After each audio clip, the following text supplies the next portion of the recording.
आज के मनन की शुरुआत मैं एक प्रश्न से करना चाहूँगा। और प्रश्न ये है कि क्या आपने कभी अपने परिवार या अपने मसीह समाज में किसी ऐसे व्यक्ति को देखा है जो परमेश्वर के भवन ना जाने के कारण रो रहा हो सकता है उसकी उम्र अधिक हो सकता है कि वो शारीरिक रूप से बहुत दुर्बल हो गया हो या किसी बीमारी से ग्रसित हो।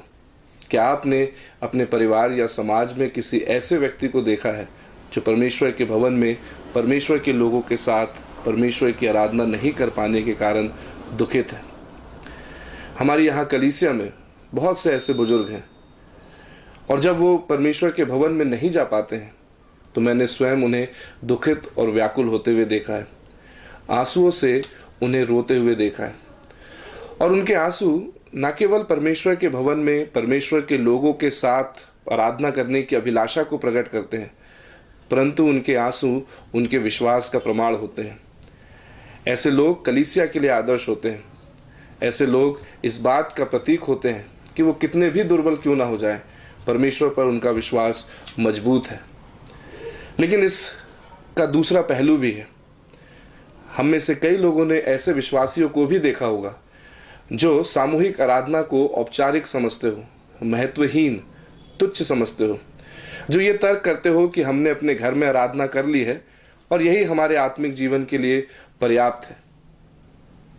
और ऐसे लोग वास्तव में, ऐसे विश्वासी वास्तव में वर्तमान में कलीसिया में पाए जाते हैं जो सामूहिक आराधना को उतना महत्व नहीं देते हैं जितना उन्हें देना चाहिए। और ऐसे लोग ये बात भूल जाते हैं कि हमारा निश्चय ही हमारा जो उद्धार है वो हमारे व्यक्तिगत अंगीकार के कारण हम प्राप्त करते हैं। हम मन से विश्वास करते हैं और मुंह से अंगीकार करते हैं और तब प्रभु यीशु मसीह के नाम से हमारा उद्धार होता है। लेकिन परमेश्वर कभी भी हमें एक दूसरे से अलग नहीं देखता है। वो हमें कुटुंब के रूप में देखता है, घराने के रूप में देखता है, वो हमें परिवार के रूप में देखता है, वो हमें प्रजा के रूप में देखता है, वो हमें मसीह की देह के रूप में देखता है। देह एक है जिसमें अंग बहुत है। तो परमेश्वर कभी भी हमें एक दूसरे से अलग नहीं देखता है और वो हमेशा, उसके मन की उमंग और अभिलाषा यही रहती है कि उसके लोग उसकी आराधना एकजुट होकर एक परिवार, एक कलीसिया और एक प्रजा के रूप में करें। और जब कभी कभी ऐसा नहीं हो पाता है विश्वासियों के जीवन में, तो विश्वासी व्याकुल हो उठते हैं, दुखित हो उठते हैं, जैसे वर्तमान समय में हमारी परिस्थिति है। और हम में से कई लोग वास्तव में इस परिस्थिति के कारण दुखित होंगे। और ऐसे ही एक व्यक्ति के द्वारा लिखा गया भजन हमारे सामने है, भजन 42 और भजन 43।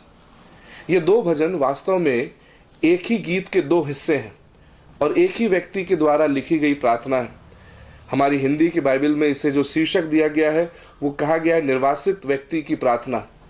और ये बात सत्य है, ये शीर्षक बिल्कुल उपयुक्त है, क्योंकि अधिकतम संभावना ये है कि भजन का लिखने वाला जो है किसी कारणवश वो परमेश्वर के भवन में परमेश्वर के लोगों के साथ मिलकर परमेश्वर की आराधना नहीं कर पा रहा है और वो इन गीतों में, इन भजनों में अपनी व्यथा को, अपनी आत्मिक व्यथा को प्रकट करता है।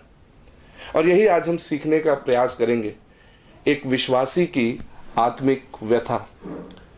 और उस व्यथा के दो पहलू हैं। पहला पहलू है आत्मिक असंतुष्टता, आत्मिक खालीपन, आप इसे आत्मिक तृष्णा भी कह सकते हैं। देखिए, पहले पद में वो कहता है कि अपनी तुलना वो एक हिरनी से करता है, एक जंगली हिरनी। ये हिरनी जंगल में है और वो अपने स्थान पे खड़ी होती है, वो दूर तक निहारती है और देखती है कि कहीं कोई पानी का सोता उसे दिख जाए। और उसे ऐसा प्रतीत होता है कि कहीं पर कोई पानी का सोता है और वहां पर वो तेजी से दौड़ लगा के जाती है।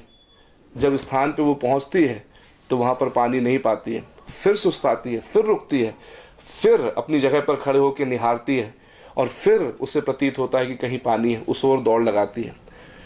तो वो हाफती हुई हिरनी है जो जल की तलाश में है और उसके द्वारा प्रयास किए जा रहे हैं, चारों दिशाओं में वो दौड़ लगा रही है, लेकिन कहीं भी उसे पानी नहीं मिल रहा है और वो व्याकुल है, व्यथित है, एक खालीपन का एहसास कर रही है। और यही इस भजनकार की दशा है। वो नहीं जा पा रहा है परमेश्वर के भवन में परमेश्वर के लोगों के साथ आराधना करने के लिए। परिणाम स्वरूप विचलित है, व्याकुल है, व्यथित है, आत्मिक खालीपन का एहसास, आत्मिक प्यास का एहसास वो अपने जीवन में करता है। वो स्मरण करता है 4 पद में कि एक बड़ी भीड़ के साथ वो परमेश्वर के भवन में जय जयकार की ध्वनि के साथ, आनंद के गीतों के साथ परमेश्वर के भवन में जाया करता था। और विरोधाभास बड़े अच्छे से यहाँ पर दिखाया गया है। हिरनी तेज दौड़ती है पानी की तलाश में, लेकिन उसे मिलता नहीं है। और फिर यहाँ पर वो कहता है कि एक ऐसा समय था जब मैं धीरे धीरे जाया करता था। क्यों? क्योंकि एक बड़ी भीड़ थी और सबको ये निश्चय था कि सब परमेश्वर के पवित्र भवन में पहुंचेंगे और सब मिलकर परमेश्वर की आराधना करेंगे। लेकिन अब स्थिति ऐसी नहीं है। न केवल यहाँ, परंतु 3 पद में वो ये कहता है कि मेरे जो आहार है वो मेरे आंसू है। ये आत्मिक व्यथा उस पर इस कदर हावी हो गई है, ये खालीपन इस कदर उस पर हावी हो गया है कि वो दिन और रात रोता रहता है, शोक करता रहता है कि कब वो परमेश्वर के भवन में परमेश्वर के लोगों के साथ जाए और उसकी स्तुति और प्रशंसा करे। इस भजन संहिता के पहले 4 पद वास्तव में बहुत मार्मिक है। ये एक शोक का, विलाप का भाव हम में उत्पन्न करते हैं, लेकिन साथ ही साथ ये जो हिस्सा है वो हमें चुनौती भी देता है और एक प्रश्न पूछने पर हमें विवश करता है कि आज जब हम इस परिस्थिति में हैं, क्या हम में भी यही आत्मिक खालीपन का अनुभव है? क्या हम भी विचलित हैं, व्यथित हैं कि कब हम परमेश्वर के भवन में परमेश्वर के लोगों के साथ जाएं, मिलकर आराधना करें उसकी? क्या वही भाव हम में दिखाई देता है? और यदि ऐसा है तो अपने आप को धन्य समझें, आनंद मनाएं, क्योंकि ये प्रकट करता है कि आप अपने विश्वास में परमेश्वर के प्रति अपने भरोसे में स्थिर बने हुए हैं। लेकिन ये व्याकुलता, ये बेचैनी, ये विलाप यदि आपके जीवन में नहीं है तो फिर थोड़ा सोचने की आवश्यकता है, जांचने की आवश्यकता है, अपने विश्वास को पूछने की आवश्यकता है कि क्या आपका विश्वास वास्तव में वैसा है जैसा परमेश्वर के वचन में हमें सिखाया गया है, या किसी और ही प्रकार का विश्वास है? कहीं ये विश्वास का भ्रम तो नहीं है हम में? क्योंकि एक सच्चा विश्वासी निरंतर उसकी अभिलाषा ये होती है कि वो परमेश्वर के लोगों के साथ मिलकर परमेश्वर की स्तुति और प्रशंसा करे। यही हमारे विश्वास का स्वरूप है, यही हमारी बुलाहट है। प्रभु यीशु मसीह ने कभी भी सामूहिक आराधना को तुच्छ नहीं जाना। लिखा हुआ है कि वो प्रत्येक सबत को अपनी रीति के अनुसार आराधनालय जाया करता था, वहां जाकर वो आराधना किया करता था। उसके चेलों ने भी कभी भी सामूहिक आराधना को तुच्छ और महत्वहीन नहीं जाना। प्रेरितों की पुस्तक इस बात का प्रमाण है कि वो रोज घर में मिला करते थे और ये पारिवारिक आराधना से कई गुना अलग आराधना थी। ये सामूहिक आराधना थी। सारे विश्वासी घरों में मिला करते थे और आराधना किया करते थे और ये क्रम बना रहा, सदियों से बना रहा, क्योंकि ये सामूहिक आराधना हमारे विश्वास अंगीकार का एक महत्वपूर्ण पहलू है। तो ये हिस्सा हमें, ये भजन हमें चुनौती देता है और हमें प्रश्न पूछने पर विवश करता है कि क्या हमारा सामूहिक आराधना के प्रति जो हमारा व्यवहार है, दृष्टिकोण है, वो वास्तव में परमेश्वर के वचन के अनुसार है या नहीं है। यदि आप व्यथित हैं, दुखित हैं, शोकित हैं परमेश्वर के भवन ना जाने के कारण, तो आप धन्य हैं। लेकिन यदि आप में ये भाव नहीं है तो सतर्क हों, पश्चाताप करें, ताकि परमेश्वर आप में ये भाव उत्पन्न करें। तो ये तो हुई आत्मिक तृष्णा, आत्मिक खालीपन, जो इस भजन का एक पहलू है। दूसरा पहलू जो इसी में हम देखते हैं, जो आत्मिक व्यथा से संबंधित है, वो है आशा, आत्मिक आशा। ये भजन बेचैनी का भजन है, व्याकुलता का भजन है, ये भजन शोक और विलाप का भजन है, लेकिन ये भजन निराशा का भजन नहीं है। इस भजन में कई ऐसे पद हैं जो ये प्रकट करते हैं कि भजनकार की आशा जो है वो अभी भी परमेश्वर पर लगी हुई है। 42वें भजन का 5वां पद, 42वें भजन का 11वां पद, 43वें भजन का 5वां पद, इन सारे पदों में भजनकार ये कहता है कि मेरा मन क्यों व्याकुल, वो अपने प्राण को दिलासा देता है और कहता है कि हताश होने की जरूरत नहीं है, परमेश्वर छुटकारा देगा और फिर वो समय आएगा जब मैं परमेश्वर के लोगों के साथ परमेश्वर के भवन में उसकी आराधना करूंगा। तो ये व्याकुलता का भजन है, ये बेचैनी का भजन है, आत्मिक तृष्णा का भजन है, लेकिन निराशा का भजन नहीं है।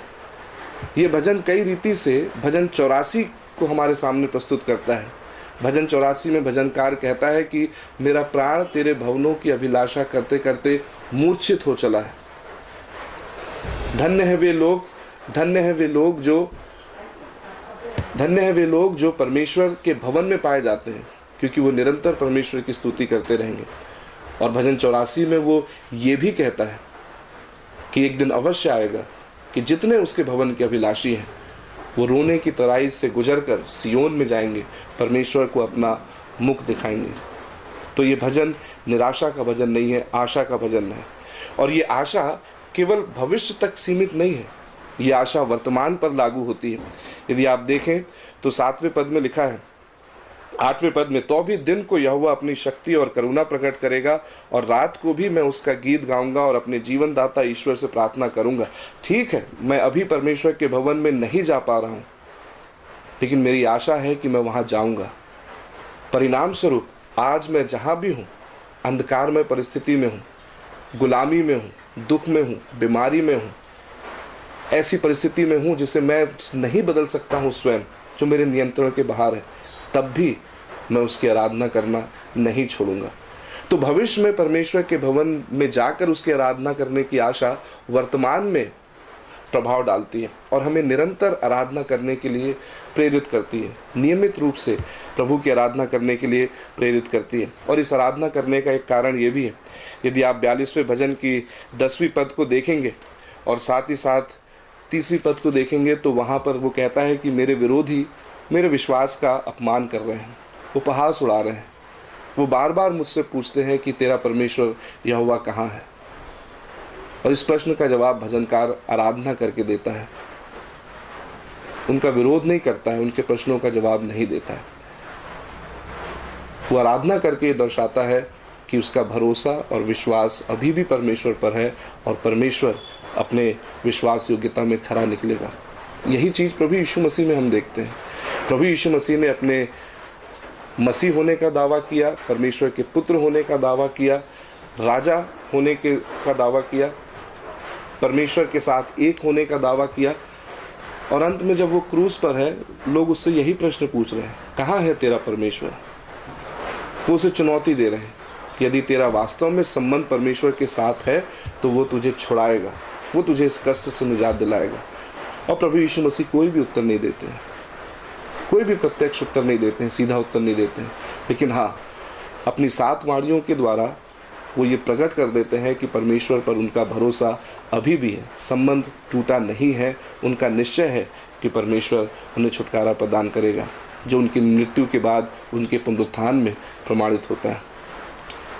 तो आज हम किसी भी परिस्थिति में क्यों ना हो, हमारे विरोधी हमारे विश्वास का कितना भी मजाक क्यों ना उड़ाएं, लेकिन हम उनका जवाब अपनी नियमित आराधना से देते रहें।